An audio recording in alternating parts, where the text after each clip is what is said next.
नमस्कार, welcome to कटिया 247। मैं हूं प्रशांत धवन। नाउ दुनिया को पता था कि यूएस आज नहीं तो कल एक स्ट्राइक करेगा ईरान पर, मगर इस तरीके से करेगा ये किसी को उम्मीद थी नहीं और इतनी जल्दी करेगा, क्योंकि ट्रंप ने कुछ टाइम मांगा था। ये इवैल्यूएट कर रहे थे, यही बात चल रही थी कि हो सकता है कि ये ईरान के साथ एक मीटिंग करे before the strikes, but suddenly USA ने पूरी दुनिया को सरप्राइज कर दिया इतना जल्दी अटैक करके। और इसकी जो इमेजेस हैं इस सिचुएशन रूम की, जब ये अटैक हो रहा था, ये हाल ही में रिलीज करी गई है। यहाँ पे आप देख पाओगे यूएसए के जनरल्स पीछे, यहाँ पर मार्को रूबियो बैठे हैं, यहाँ पर जेडी वैंस बैठे हैं। इंटरेस्टिंगली मैं वैसे आपको ये बता दूं, यूएस मीडिया ने रिपोर्ट किया है कि जेडी वैंस ने डोनाल्ड ट्रंप को कहा था कि मेरे हिसाब से ईरान को अटैक नहीं करना चाहिए। इजराइल यूएसए को एक वॉर में उलझा देगा जिससे हम फिर से कई दशकों तक नहीं निकल पाएंगे। ये जेडी वैंस की वार्निंग थी। मार्को रूबियो भी बताया जाता है कि सेम इनका व्यू पॉइंट है। पीट हेग्सेथ, जो इनका काफिर वाला टैटू है जिनके बाइसेप्स पे, इन्होंने बताया जा रहा है कि कहा कि अटैक करना चाहिए। जो यूएस जनरल थे वो तो वेट कर रहे थे कमांड की कि आप बताइए इन दी एंड क्या डिसीजन लेना है। US president Trump, Nobel peace prize nominee Donald Trump को एंड में डिसीजन लेना था। इन्होंने बोला अपने जनरल्स को कि अटैक कर दो को, और उसके बाद यूएसए ने ये बड़ा स्टेप चला। एवरीवन वाज नर्वस, और अब जब ये अटैक हो चुका है, अब दुनिया काफी हद तक नर्वस है। नर्वस इसलिए है क्योंकि हमें अभी पता नहीं है ईरान क्या करेगा। क्या स्ट्रेट ऑफ हर्मुज को चोक कर दिया जाएगा? क्या ईरान अब यूएस को अटैक करेगा? क्योंकि मैं आपको ये बता दूं, ध्यान से सुनना मैं क्या बोलने वाला हूं। अगर ईरान ने यूएस को अटैक किया तो याद रखिएगा, यूएस एक नेटो कंट्री है और नेटो कंट्रीज का भी सरताज है, अनऑफिशियल लीडर है नेटो कंट्रीज का। अगर ईरान ने यूएसए पे अटैक कर दिया तो उस केस में यूके, जर्मनी, फ्रांस, ये सब कंट्रीज कंपेल हो जाएंगी और पूरा वेस्टर्न वर्ल्ड मिलकर चढ़ाई करेगा ईरान पर। हम लोग आज के समय इतिहास के एक बहुत ही इंपॉर्टेंट मोड़ पे हैं और वर्ल्ड लीडर्स अलग अलग तरीके से रिएक्ट कर रहे हैं यूएस के अटैक को लेकर। पाकिस्तान के रिएक्शन पे भी मैं आऊंगा।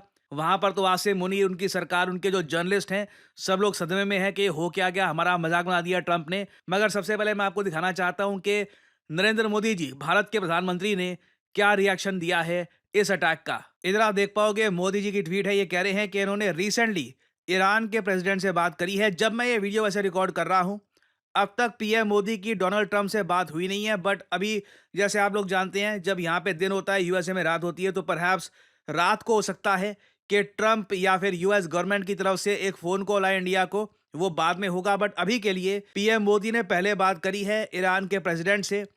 इन डिटेल ये पूरी सिचुएशन डिस्कस करी गई है। बताया जा रहा है 45 मिनट तक ईरान के प्रेसिडेंट और इंडिया के पीएम ने बात करी है। ईरान ने इस कॉल में यह भी कहा है कि देखिए, कुछ भी हो जाए, हमने इंडिया को हमेशा एक दोस्त माना है और आज के समय ऐसी बातें ही होंगी, क्योंकि जिस रास्ते अब ईरान जा रहा है ना, वहां पर कहीं ना कहीं इनको कंट्रीज को याद दिलाना होगा कि देख लीजिएगा, अभी आगे जो भी होगा, यू नो आप याद रखिएगा, हमने हमेशा आपकी हेल्प करी है ना। अब कुछ लोग कहते हैं कि जी ईरान से हमको तेल मिलता है। अगेन देखिए, ईरान से इंडिया ने पिछले 6 साल से कोई तेल परचेज नहीं किया है बिकॉज ऑफ सैंक्शंस। हमने यूएसए से कई गुना ज़्यादा तेल परचेज किया होगा कंपेयर टू ईरान। ईरान में इंडिया का जो मेन कंसर्न है, जो हमारा मेन इंटरेस्ट है, वो चाबहार पोर्ट का ही है। उसके अलावा we are not dependent on Iran for oil at all. हाँ, ईरान स्ट्रेट ऑफ हर्मुज को चोक कर देता है, उसको बंद कर देता है, उसका इम्पैक्ट भारत को होगा। तो यहाँ पे देखिए, भारत ने बोला है कि we are deeply concern at the recent escalation. हम चाहते हैं जल्द से जल्द डी एस्केलेशन हो, डायलॉग डिप्लोमेसी की तरफ दुनिया बढ़े आगे। बट लगता नहीं है कि ईरान ऐसा कर पाएगा। ईरान को एक ना एक अटैक यूएसए पर करना होगा। ये अटैक हूती रिबल्स करते हैं, हिजबुल्लाह करता है, ये प्रॉक्सी से अटैक करवाते हैं, या फिर यूएसए में इंटरनली कुछ इनके लोग जाकर कुछ कर देते हैं। We do not know. Now अब हम देखते हैं कि पाकिस्तान में क्या बातचीत चल रही है। इनके जो जर्नलिस्ट हैं, सीनियर मोस्ट जर्नलिस्ट, यहाँ पे ये क्या डिस्कशन कर रहे हैं। इनकी सरकार ने तो ओपनली निंदा करी है इस अटैक की। पाकिस्तानी गवर्नमेंट वाज सरप्राइज्ड कि आसिम मुनीर से मिलते ही, सीधा जैसे ही आसिम मुनीर वापस पाकिस्तान में पहुंचे, डायरेक्टली अटैक कर दिया ईरान को यहाँ पर।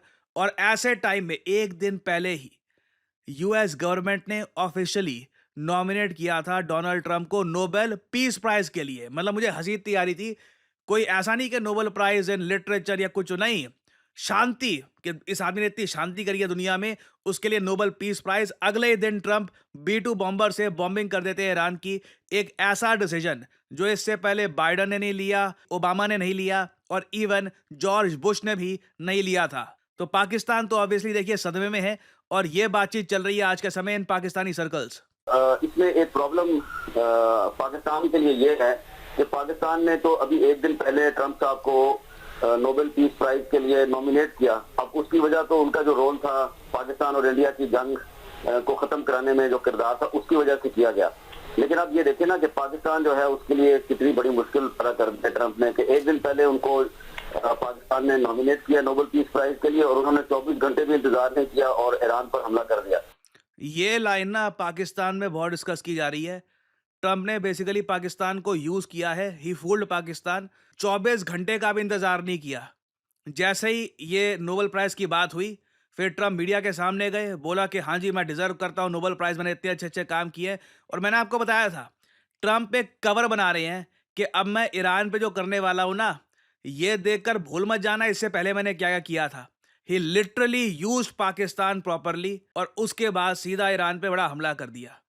कमाल की स्ट्रैटेजी थी। मतलब डोनाल्ड ट्रंप, मैं ये कहूंगा, कट थ्रोट कंपटीशन के हिसाब से चलते हैं। He does not care about others. और ये बात आई थिंक जो बाकी लीडर्स हैं वो भी समझ लेंगे।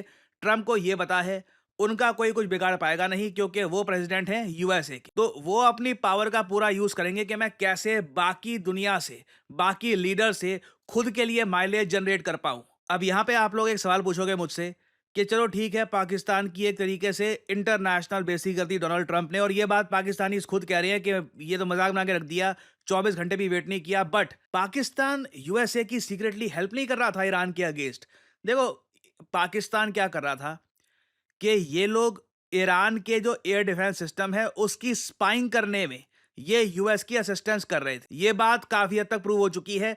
कई आप अगर जो ओपन सोर्स इंटेलिजेंस नेटवर्क के जो पोस्ट है उसको आप देखोगे, उन्होंने कैटेगोरिकली समझाया है कि किस तरीके से पाकिस्तान ने चुपचाप जो यूएसए का BACN है, बैटलफील्ड एयरबॉर्न कम्युनिकेशन नोड, इसको एंट्री दे दी अपने एक देश में और कहा कि ठीक है आप ईरान पे स्पाइंग कर लो। यहां तक ही यूएसए ने पाकिस्तान का यूज किया है। बाकी अटैक के दौरान कुछ यहाँ पे डिटेल्स निकल के नहीं आए हैं कि पाकिस्तान ने हेल्प करी है यूएसए की। आई थिंक पाकिस्तान का आसिम मुनीर भी उतना ही सरप्राइज था कि मैं पाकिस्तान पहुंचा भी नहीं। अभी एक्चुअली आसिम मुनीर एर्दोवान से मिल रहा था, कुछ और लीडर से मिल रहा था, अचानक से यूएसए ने ईरान पे अटैक कर दिया है। और ईरान डेफिनेटली पाकिस्तान से आज के समय बहुत ज़्यादा गुस्सा होगा। बट घूम फिर के मैं यही बोलूँगा, ईरान को भी सोचना चाहिए था कि जो देश अफगानिस्तान के साथ ये सब कर सकता है, जो देश लिटरली यूएसए के हेल्प की वजह से सरवाइव करता है, चाहे आईएमएफ हो, वर्ल्ड बैंक हो, वो क्यों ना यूएसए के लिए स्पाइंग करेगा। और ईरान काफ़ी बार जब कश्मीर का इशू रेस करता था, इनको सोचना चाहिए था कि ये इंडिया के साथ अपने रिलेशंस खराब क्यों कर रहे हैं for the sake of Pakistan. कहीं ना कहीं मैं कहूँगा ईरान की जो पॉलिसी थी रिगार्डिंग इंडिया एंड पाकिस्तान, इसमें बहुत बड़ा फ्लॉ था। इनको लगा कि ओआईसी मेंबर हैं, इस्लामिक कंट्रीज हैं, तो पाकिस्तान साथ देगा। बट इन दी एंड अब आज के समय आपके सामने ही है, पहले पाकिस्तान ने इंटेलिजेंस इनपुट दे दिया यूएसए को। अब जब यूएसए ने अटैक कर दिया है तो पाकिस्तान कह रहा है हमें तो पता ही नहीं, हमें पता ही नहीं कब क्या हो गया। और अगेन ये जो पोस्ट है ना यहाँ पर पाकिस्तान की, ऐसी पोस्ट इंडिया ने भी नहीं करी। क्यों? क्योंकि हमने कभी ना ट्रंप को नोबेल प्राइज के लिए नॉमिनेट किया नहीं था। पाकिस्तान को मजबूरी में आकर ना ओपनली निंदा करनी पड़ रही है यूएस के अटैक्स की on the nuclear facilities of Islamic Republic of Iran. इन्होंने कहा है कि और अगर एस्केलेशन होती है तो कुछ भी हो सकता है, सिचुएशन खराब हो जाएगी, इंटरनेशनल लॉ को यहाँ पर अपहेल्ड करना चाहिए। ये सब बातें यहाँ पर पाकिस्तान ने करी है। But again it is too little too late. जो ट्रंप को चाहिए था, अगेन मैंने आपको पहले ही बताया था, ट्रंप को पता था उनको नोबेल प्राइज नहीं मिलेगा। उन्हें बस थोड़ी बहुत ना कहीं से बस एक इंटरनेशनल तारीफ चाहिए थी जिसको वो यूज कर सके अपने लोगों के सामने बताने के लिए कि अगर मैंने ये किया है तो याद रखिएगा इससे पहले मैंने ऐसे काम भी किए हैं जिसके लिए कंट्रीज मुझको नोबेल पीस प्राइज के लिए नॉमिनेट कर चुकी हैं। और अब ट्रंप सेम बात अपने मिड टर्म इलेक्शन में भी दोहराएंगे। बट अगेन देखना होगा कि अब ईरान का रिएक्शन क्या होने वाला है। याद रखिएगा, ईरान ने अगर यूएस को अटैक किया तो नेटो यहाँ पर इन्वॉल्व हो जाएगा। तो अभी बहुत सी डेवलपमेंट्स होंगी, बहुत सी अपडेट्स आएंगी। मैं आपके लिए अपडेटेड वीडियोस लाता रहूंगा। और फाइनली आप लोगों के लिए बहुत ही इंपॉर्टेंट मैसेज, भारत को आज के समय चाहिए डेटा साइंटिस्ट। इसलिए आपने देखा होगा हमारे देश के आईआईटीज ने भी अब डेटा साइंस से रिलेटेड सर्टिफिकेट प्रोग्राम्स करने स्टार्ट कर दिए हैं। और इसका रीजन बहुत ही सिंपल है, ग्लोबल इकोनॉमी अब काफी हद तक डेटा ड्रिवन हो चुकी है। जब तक एक कंपनी के पास डेटा की प्रॉपर जानकारी है नहीं, वो कंपनी आगे तरक्की कर नहीं सकती। और इसीलिए आपने देखा होगा ऑलमोस्ट हर स्टार्टअप आज के समय एक डेटा साइंटिस्ट चाहती है। और आपके पास मौका है इस इंपॉर्टेंट ग्लोबल इकोनॉमी में खुद के लिए एक करियर बनाने का by becoming a data scientist yourself.